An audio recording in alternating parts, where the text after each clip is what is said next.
Hello my dear students, I am Bhavna Bist. I welcome you all on my YouTube channel. In this video, we are going to talk about preparation of CBSE project file. I will tell you that how you should prepare your file with proper CBSE guidelines. Yes. आज की video में हम बात करने वाले हैं कि आपको अपनी प्रोजेक्ट फ़ाइल या फिर प्रैक्टिकल फ़ाइल को कैसे प्रिपेयर करना है ताकि वो बिल्कुल CBSE की गाइडलाइंस के साथ हो और साथ ही साथ आप उसमें फुल मार्क्स भी गेन कर पाएँ। तो मैं आपको काफ़ी रिसर्च के बाद, काफ़ी CBSE की गाइडलाइंस को रीड करने के बाद और जो चीज़ मैंने खुद भी एक्सपीरियंस करी है अपनी क्लास 12th में, मैं आपको सब बताऊँगी इस वीडियो में। तो आप इस वीडियो में एंड तक बने रहिए, ये आपके लिए वीडियो काफ़ी ज़्यादा हेल्पफुल होने वाली है। तो as you all know, So as we all know from session 2021 to 2022, CBSE exam will be held in 2 terms. आपके जो एग्ज़ाम है वो टर्म 1 एंड टर्म 2 में होने वाले हैं और दोनों ही टर्म्स के मार्क्स 40-40 के होने वाले हैं। ठीक है, साथ में आपका यहाँ पे प्रैक्टिकल भी होंगे। अब मैं आपको बताऊंगी कि प्रैक्टिकल आपके किस तरीके से होने वाले हैं और कितनी उनकी वेटेज होने वाली है। तो देखो, जो आपका प्रैक्टिकल अगर कोई सब्जेक्ट है, लाइक हम बात करते हैं ह्यूमैनिटीज़ की mainly, like history and political science है फॉर एग्जांपल, उसमें आपके जो प्रैक्टिकल एग्ज़ाम है वो आपके होते थे 20 मार्क्स के। ठीक है, अब यहाँ पे हम देखेंगे 30 मार्क्स वाले। ठीक है, जो प्रैक्टिकल 30 मार्क्स के होते हैं और कुछ होते हैं 20 मार्क्स के। तो जो आपका 20 मार्क्स का प्रैक्टिकल है टर्म वन में उसमें से होगा 10 मार्क्स का।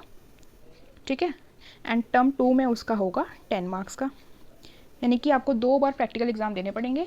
और वैसे ही इसमें टर्म 1 में आपका हो जाएगा 15 का और इसमें आ जाएगा आपका 15 का।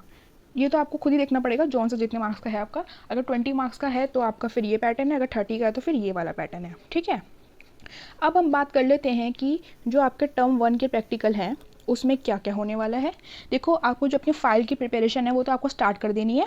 तो उसमें आपका कोई भी एक्सटर्नल यानी कि कोई भी आपके टीचर नहीं आएंगे बाहर से। आपके जो स्कूल के ही आपके टीचर्स हैं, सब्जेक्ट टीचर्स हैं या फिर कोई और टीचर्स हैं, वही आपके प्रैक्टिकल को ले लेंगे टर्म 1 के लिए ये सिर्फ। तो टर्म 1 में आपको सिंपली अपनी फ़ाइल अपने सर या मैडम को दिखानी होगी, फिर वो आपको बता देंगे कि फ़ाइल में क्या क्या कमी पेशी है, तो आप उसको पूरी करेंगे।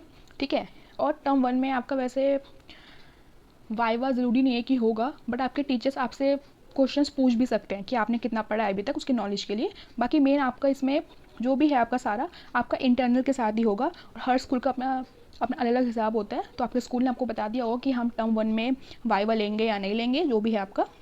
मेनली है कि टर्म 1 में कोई भी बाहर से आपका एग्जामिनर नहीं आने वाला है। अब हम बात करेंगे आपके टर्म 2 की। टर्म 2 में भी आपका फाइल तो दिखानी ही है, प्लस इसमें आपका वाइवा होगा। ठीक है, और वाइवा आपके लेंगे एक्सटर्नल वाले टीचर और इंटरनल वाले टीचर, दोनों टीचर आपका वाइवा लेंगे। तो इसलिए टर्म 2 के लिए बच्चों को ज़्यादा नीड है तैयार रहने की, बिकॉज इसमें बाहर से टीचर आते हैं तो बच्चे थोड़ा सा नर्वस होते हैं। तो इसलिए बाकी आपको दोनों प्रैक्टिकल में अपना बेस्ट देना है। सेकंड वाला इससे थोड़ा सा मैं बोल रही हूँ बिकॉज उसमें एक तो बाहर के टीचर होते हैं, ऊपर से उसमें आपका वाइवा भी है, तो थोड़ा बच्चे नर्वस हो जाते हैं। बट अब टेंशन बिल्कुल मत लो, मैं आपके लिए उसके ऊपर ही वीडियो लेके आ जाऊँगी कि आपके कौन कौन से क्वेश्चन पूछे जाते हैं।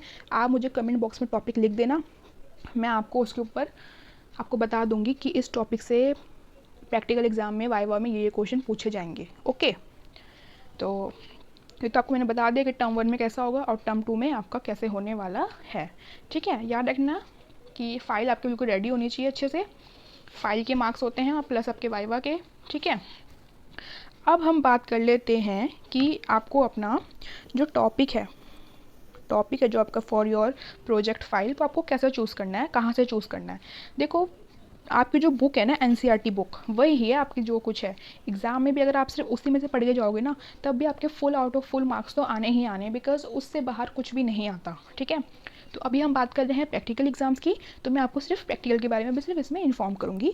तो जो टॉपिक है आपके, देखो सीबीएसई ने एक तो दे रही है सजेस्टेड लिस्ट है टॉपिक्स की, आप वहाँ से भी कुछ टॉपिक्स को पिक कर सकते हो।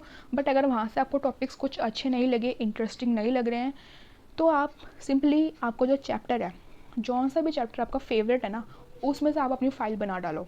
ठीक है, बिकॉज जो चैप्टर आपको इजी लग रहा है आप उसको इजीली कर भी पाओगे और आप काफ़ी उसमें इंटरेस्ट लेके करोगे ना। तो मैं तो ये बोलूँगी कि आप अपना जो आपका जो टॉपिक है ना, उसको आप अपने सिलेबस यानी कि जो आपके चैप्टर्स हैं बुक में, चैप्टर 1 चैप्टर 2 जितने भी आपके चैप्टर्स हैं, उनमें से ही आप लो।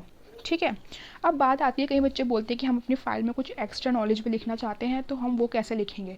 देखो, जो आपका फ़ाइल का कंटेंट है ना, लाइक आपकी फ़ाइल होती है 20 to 25 पेजेस की आपकी फ़ाइल होती है, ठीक है। तो इसमें आपको ये करना है कि आपका 80% एंड 20%, ठीक है। 80% आपका होना चाहिए सिलेबस, बुक में से आपका कंटेंट है जो, बाकी 20% में ना आप एक्स्ट्रा ले सकते हो, लाइक गूगल की हेल्प ले सकते हो, यूट्यूब से कहीं हेल्प ले सकते हो, या फिर किसी और एक्स्ट्रा बुक में, या फिर किसी और एनसीईआरटी के अलावा जो आपकी बुक्स होती हैं। बट 80% आप अपना बुक का ही रखना, एनसीईआरटी बुक का, और 20% आप एक्स्ट्रा नॉलेज को भी रख सकते हो, कोई प्रॉब्लम नहीं है। बट 80% आप अपना सिलेबस ही रखना, एक्स्ट्रा नॉलेज है उसको आप 20 या फिर 25% ही रखना, इससे ज़्यादा रखने की ज़रूरत नहीं है। बिकॉज इसमें आपका ही फ़ायदा है, क्योंकि एनसीईआरटीज़ बुक तो आपके पास है, जितना आप उसमें से कंटेंट कवर करोगे उतना आपके लिए अच्छा रहेगा। और अगर कई बच्चे जो वो है एक्स्ट्रा में से अगर कवर नहीं करते हैं कंटेंट, तो ऐसा कुछ नहीं कि मार्क्स कट हो जाएंगे। वो तो सिर्फ ये होता है कि आप अपनी फ़ाइल को कैसे अच्छा दिखा पा रहे हो, आप कौन कौन से नॉलेज को और एक्सप्लेन करना चाहते हो। बाकी अगर कोई बच्चा सिर्फ एनसीईआरटी से ही बनाता है तो उसको भी अच्छे नंबर मिल जाते हैं। मेरी जो फ़ाइल थी मैंने भी उसमें 80% जो था वो अपनी एनसीईआरटी बुक से किया था, और 20% मैंने हेल्प ली थी गूगल से, ओके। तो ये था कि आपको टॉपिक कैसे चूज़ करना है। और यहाँ पे मैं आपको कुछ टॉपिक डिस्कस कर देती हूँ, जो जो टॉपिक आप पिक कर सकते हो अपने फाइल के लिए। ये टॉपिक मुझे अपने आप से काफ़ी अच्छे लगते हैं। ये है ना हिस्ट्री एंड पॉलिटिकल साइंस के। पहले आपको मैं बता देती हूँ हिस्ट्री के कौन कौन से हैं।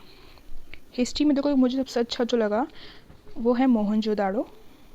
मैंने इसमें फ़ाइल भी बनाई है, मैंने वीडियो भी डाल लिखी है।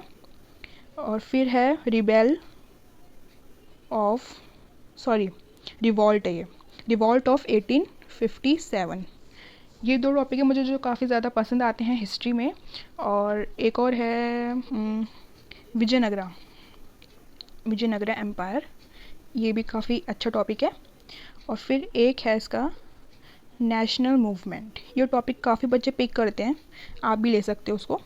तो ये 4 टॉपिक्स हैं जो मुझे काफ़ी ज़्यादा अच्छे लगते हैं, और आप इन्हीं में से अपनी फ़ाइल को बना भी सकते हैं। काफ़ी इजी टॉपिक है, काफ़ी अच्छा कंटेंट, काफ़ी अच्छी पिक्चर, काफ़ी अट्रैक्टिव सी फाइल आपकी इसमें बन जाती है। अब कुछ टॉपिक्स बता देती हूँ पोल साइंस के लिए। तो वो है कोल्ड वॉर, यूएनओ की आपको फ़ाइल मेरी चैनल पे मिल जाएगी, मैंने भी इस पर ही अपना टॉपिक का फ़ाइल बनाया था। और एक है आपका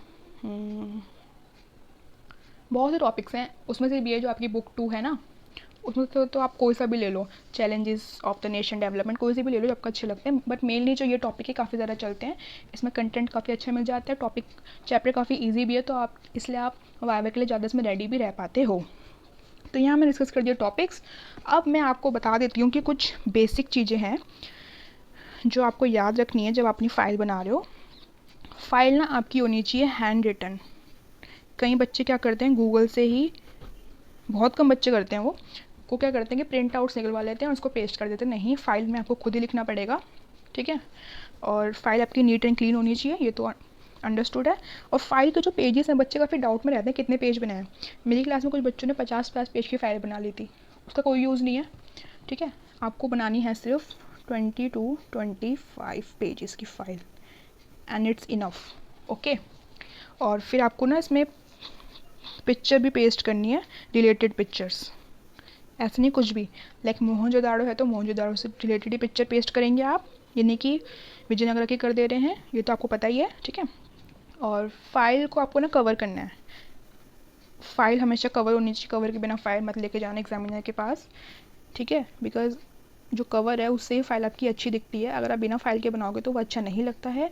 तो इस बात का ध्यान रखना कि फ़ाइल का कवर हो। और देखो, फाइल के कवर में ज़्यादा टाइम लगाने की ज़रूरत नहीं है, आपको फ़ाइल का कवर सिंपल हो, काफ़ी डिसेंट हो। ऐसा नहीं है बिल्कुल ही ग्रीटिंग कार्ड्स बना के ले जा रहे हो, वो फोल्डिंग वाले, वो उस चीज़ की कोई ज़रूरत नहीं है। बट ये कि थोड़ा सा अच्छा लगना चाहिए आपका फाइल का कवर और आपकी फ़ाइल भी, ओके। अब मैं आपको बता देती हूँ कि कौन कौन से ऐसे पेजेस हैं जो आपको अपनी फ़ाइल में लगाने ही हैं। तो वो है एक्नॉलेजमेंट, मैं थोड़ा शॉर्ट में लिखती हूँ यहाँ पे, एक्नॉलेजमेंट, ठीक है। सर्टिफिकेट वाला पेज, ठीक है। और फिर एक होता है साइनॉप्सिस, साइनॉप्सी होता है समरी, साइनॉप्सिस। फिर इंडेक्स, इंडेक्स के बाद conclusion, and at last your bibliography, ठीक है। तो ये पेजेस आपके फ़ाइल में ज़रूर होने चाहिए। ये 5 के 5 या फिर 6 के 6 पेजेस आपके फ़ाइल में ज़रूर होने चाहिए। इसके बिना आपकी फ़ाइल इनकम्प्लीट कहलाएगी, तो इस चीज़ का बिल्कुल ध्यान रखना।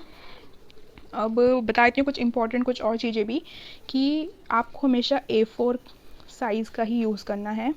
A3 शीट मत लेना, A4 साइज़ ही लेना। और A4 में भी ना 2 टाइप्स की शीट आती है शायद, ये 3 तरह की बल्कि। एक होती है 1 साइड लाइन, ठीक है, एक होती है 2 साइड लाइन, एक होती है बिल्कुल ही प्लेन। तो आप प्लेन शीट भी ले सकते हैं और 1 साइडेड लाइन भी आप ले सकते हैं। बट ये जो डबल साइडेड वाली लाइन है ना, जिसमें आगे भी लाइन होती है पीछे भी लाइन होती है, वो शीट बिल्कुल भी आप मत यूज़ करना। उससे आपकी फ़ाइल बिल्कुल भी अट्रैक्टिव नहीं लगती है और पीछे के पेज में चेक करना बिल्कुल भी अच्छा नहीं लगता है। सबसे बेस्ट ये रहेगा कि आप 1 साइडेड लाइन लो और जहाँ पे आपका प्लेन स्पेस होता है उस शीट में, वहाँ पे आप पिक्चर्स पेस्ट कर सकते हो। बाकी आप ये 2 ऑप्शन है, या तो सिंपली आप प्लेन ले लो या फिर 1 साइडेड लाइन हो। बाकी आप जो डबल साइड लाइन है इसको बिल्कुल भी आप मत लेना, ठीक है। ये मेरी आपको बहुत अच्छी एडवाइस है। और अब मैं आपको बता देती हूँ कि कभी भी ना अपनी फ़ाइल में रेड एंड ग्रीन पेन को यूज़ मत करना। बिकॉज़ जो हमारा जो ग्रीन एंड रेड पेन होता है, रेड पेन आपका टीचर के लिए होता है एंड ग्रीन पेन आपका प्रिंसिपल के लिए होता है। तो ये पेन कभी अपनी फ़ाइल में यूज़ मत करना। पिछली बार जब मैं 12th में थी तो मेरी क्लास के एक बच्चे ने ग्रीन पेन से अपनी फ़ाइल में लिख दिया था, तो उसको मैम ने बोला कि तुम अपनी फ़ाइल दोबारा बनाओ। तो आप भी ऐसा मत करना, आप सिर्फ ब्लू पेन का यूज़ करो और ब्लैक पेन का यूज़ करो, ठीक है। आप ये रेड ग्रीन बिल्कुल भी यूज़ मत करना। एंड रेड ग्रीन तो बिल्कुल भी नहीं, चलो कोई और पेन आप यूज़ करते हो ग्लिटर वाले, अगर लाइक पिंक येलो वगैरह वो चल जाते हैं, बट रेड एंड ग्रीन तो बिल्कुल यूज़ मत करना, ठीक है। तो यही था मैंने जो आपको बता दिया फ़ाइल के रिगार्डिंग। अब हम बात कर लेते हैं कि वाइवा में क्या करना है आपको। सबसे मेन बच्चों का इसमें डर लगता है, बच्चों को वाइवा का। देखो वाइवा में कुछ भी डरने की ज़रूरत नहीं है। वाइवा में आपको जो आपकी फ़ाइल है ना, फ़ाइल को अच्छे से रीड कर लो, ठीक है। हर एक टॉपिक, हर एक लाइन जो लिखी है आपने, बिकॉज़ एग्जामिनर ये देखते हैं कि ये जो फ़ाइल है ये बच्चे ने खुद बनाई है कि नहीं बनाई है, या बाहर से बना के दिखा दी है। अगर आप फ़ाइल में से आंसर नहीं दे पा रहे हो तो वो समझेगा कि आपने फ़ाइल किसी और से बनाई है, आपको तो अपनी फ़ाइल की नॉलेज ही नहीं है। तो इसलिए ही सबसे ज़्यादा क्वेश्चंस आपके फ़ाइल में से ही पुट आपसे किए जाते हैं। और फिर मैं आपको बताती हूँ कि जो भी आपका फ़ाइल का टॉपिक है वो आपका सिलेबस में से ही होगा। लाइक अगर किसी बच्चे ने फ़ाइल बनाई है मोहनजोदाड़ो की, ठीक है, तो उसको हिस्ट्री का चैप्टर 1 अच्छे से लर्न होना चाहिए। बिकॉज़ अगर फ़ाइल में से वो क्वेश्चन नहीं पूछ रहे हैं तो वो आपसे चैप्टर, जो भी उस टॉपिक का चैप्टर है वो क्वेश्चन ज़रूर पूछेंगे। तो इसलिए आप पूरा चैप्टर पढ़ के जाइए जो भी उसमें से है, ठीक है। मेनली यही होता है कि बच्चों का जो टॉपिक है उसी में से क्वेश्चंस पूछे जाते हैं, पूरी बुक में से टॉपिक नहीं पूछे जाते हैं। तो आपका जो टॉपिक है आप उसको अच्छे से ही प्रिपेयर करके जाओ। सो वाइवा के लिए यही था। अगर आपको क्वेश्चंस चाहिए वाइवा के तो आप मुझे कमेंट कर देना, मैं आपको वाइवा के क्वेश्चंस के लिए वीडियो बना दूँगी सेपरेटली। आपको जो भी हेल्प चाहिए मैं हेल्प करने के लिए बिल्कुल रेडी हूँ, बस आप कमेंट कर देना, मैं उसका रिप्लाई आपको ज़रूर दूँगी। तो ये वीडियो हमारी वैसे एंड हो चुकी है। इस वीडियो में सिर्फ इतना ही, मैंने आपको बता दिया कि आपको अपनी अच्छी सी फ़ाइल कैसे डेकोरेट करनी है। और अगर आपको कोई भी डाउट है तो आप प्लीज़ मुझे कमेंट कर देना, मैं उसका रिप्लाई ज़रूर देती हूँ। So this is the end of today's video. We will meet in upcoming video. Till then, take care. Bye bye.